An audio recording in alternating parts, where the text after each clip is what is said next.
ঈদের শুভেচ্ছা সকলকে। ঈদ মোবারক। ঈদের চাঁদ দেখা গিয়েছে। ঈদের আনন্দ ছড়িয়ে পড়ুক সকল ঘরে, এই আজকের প্রত্যাশা। এবং এই প্রত্যাশা নিয়ে শুরু করছি আজকের এই পর্বটি।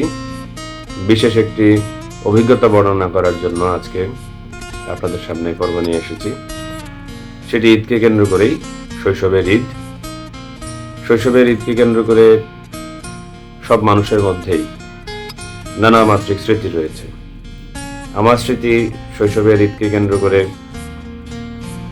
যেভাবে আমাকে এখনো বেশি অনুরণিত করে, অনুপ্রাণিত করে, আকৃষ্ট করে, সেটি আসলে বই কেন্দ্রিক।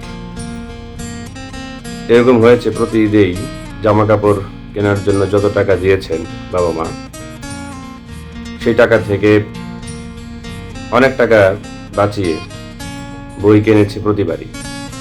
এরকমও হয়েছে কোনো কোনো ঈদে মা টাকা দিয়েছেন ঈদের জামা কাপড় কেনার জন্য, বাজারে গিয়েছি জামা কাপড় কেনার জন্য, কিন্তু শেষ পর্যন্ত জামা কাপড় নিয়ে আর বাড়িতে ফিরিনি।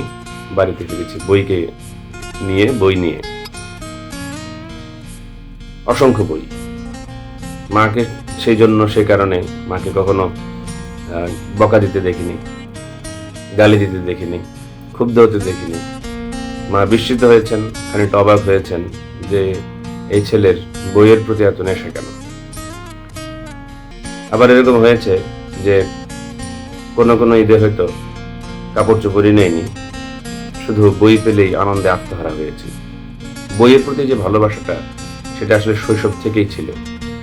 আমার এই কথাগুলো বলার উদ্দেশ্য, বই কেন্দ্রিক জীবনযাপন না হলে ছাত্র জীবনের শুরু থেকে, শিক্ষা জীবনের শুরু থেকে, সেটা পরবর্তীতে গিয়ে চাইলেই বাড়ানো সম্ভব হয় না।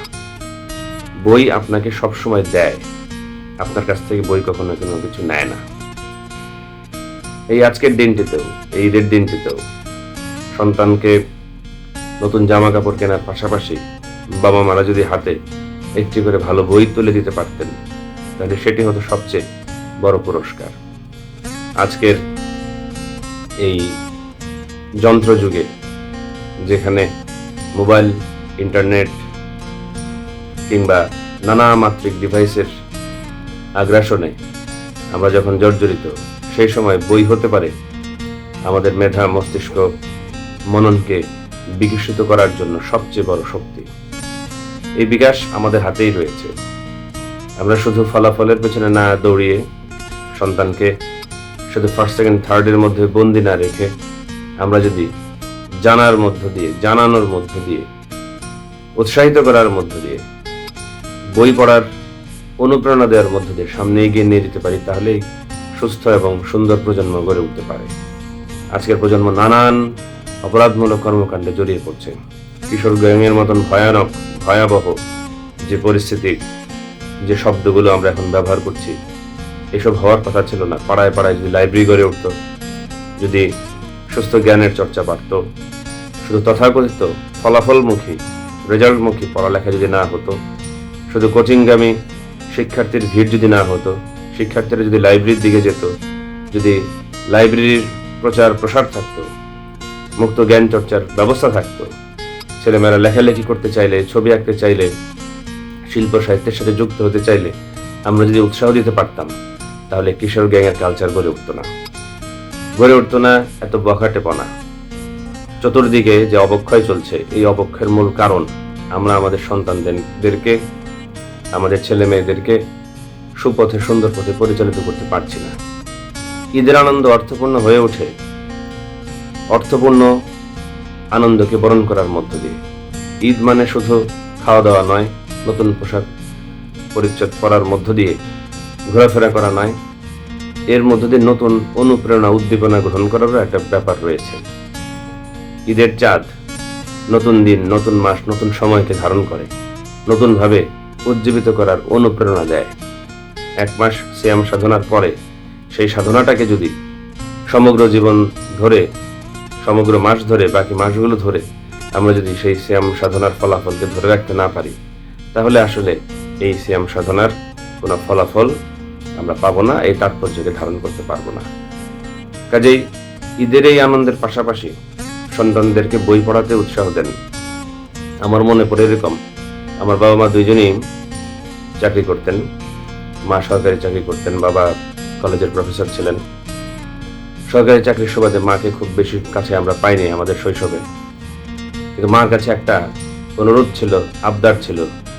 মা যেখান থেকে আসুক, যে জেলায়, যে উপজেলাতেই মার পোস্টিং থাকতো, যখনই আসতেন একটু করে বই আমার জন্য নিয়ে আসতেন। সেই বই রূপকথার গল্প থেকে শুরু করে আস্তে আস্তে পরিণত বয়সের মানুষের বইপত্র। কি যে আনন্দের বিষয় ছিল যেদিন মা আসবেন, যেদিন যে সময়টাতে, যে বৃহস্পতিবার বা শুক্রবার মা আসতেন, সেদিন সারাদিন প্রতীক্ষা করতাম আজ নতুন একটি বই পাওয়া যাবে। এই আনন্দ আসলে বলে বোঝানোর নয়। আমার বাবাকেও আমি কখনো দেখিনি আমার হাত থেকে পড়ার বাইরের অন্য কোনো বই কেড়ে নিতে, বরং উৎসাহ দিয়েছেন তিনি প্রচুর। যখন ক্লাসের বই পড়তে পড়তে ক্লান্ত হয়ে গিয়েছি, তখন বাবাকে বলতে শুনেছি, তাহলে এখন অন্য বই পড়ো, গল্পের বই পড়ো, ভালো লাগবে। অর্থাৎ পড়ার বিকল্প পড়া, সেটা বই, যেরকম বই হোক। বাবা বলতেন, পৃথিবীতে এমন কোনো বই তৈরি হয়নি যে বই পড়া যায় না, কিংবা যে বই পড়ে জ্ঞান আহরণ করা যায় না। সবসময় উৎসাহ দিতেন তিনি বইপত্র পড়ার জন্য। এবং আরো কিছু মজার বিষয় আছে। এই বই পড়ার সূত্রে আসলে আমার বাংলায় পড়তে আসা। আমি স্বেচ্ছায় সজ্ঞানে বাংলায় পড়তে এসেছিলাম। একজন বিজ্ঞান বিভাগের শিক্ষার্থী হয়ে, উচ্চ মাধ্যমিক পর্যন্ত বিজ্ঞান বিভাগের শিক্ষার্থী হয়ে, যার ডাক্তার হওয়ার সুযোগ ছিল, ইঞ্জিনিয়ার হওয়ার সুযোগ ছিল, চান্সও যে পেয়েছিল ইঞ্জিনিয়ার হওয়ার, কিন্তু শেষ পর্যন্ত সে ইঞ্জিনিয়ার হয়নি। স্বেচ্ছায় সজ্ঞানে বাংলা পড়তে গিয়েছে এবং পড়তে গিয়ে একটা জিনিস খেয়াল করেছে যে বাংলার সিলেবাসে, অনার্স মাস্টার্সের সিলেবাসে যে বইগুলো পাঠ্য, সেগুলোর 75% সে তার শৈশব কৈশোরে পড়াশোনা শেষ করে আসছে সেই পাঠ্য বইগুলো। এবং এই কারণেই পরবর্তীতে তার ফলাফল ভালো হয়েছিল। বিশ্ববিদ্যালয়ের ফলাফল নিয়ে একসময় আমি আবার কথা বলবো, সেখানে মজার একটা অভিজ্ঞতা রয়েছে। তো আমি যে বিষয়গুলো আসলে বলতে যাচ্ছি, আজকের এই ঈদের আনন্দের দিনে, সারাদিনের যে কোনো একটি সময় যদি 2টি পৃষ্ঠা কোনো একটি ভালো বইয়ের পড়া যায়, তাহলে ঈদের এই আনন্দ সত্যিকার অর্থে তাৎপর্যপূর্ণ হয়ে উঠবে। সন্তানের হাতে বই তুলে দিন, বই পড়তে উৎসাহিত করুন, তাহলেই দেখবেন নতুন প্রজন্ম সুস্থ চেতনা এবং মানসিকতায় গড়ে উঠছে, যার মধ্য দিয়ে সত্যিকার অর্থেই ভালো কিছু তৈরি করা সম্ভব হবে। প্রজন্মকে গড়ে তোলার জন্য বই পড়ানো ছাড়া আমি আর ভালো কোনো পথ দেখি না। আজ এ পর্যন্তই। ভবিষ্যতে নতুন কোনো বিষয় নিয়ে কথা হবে।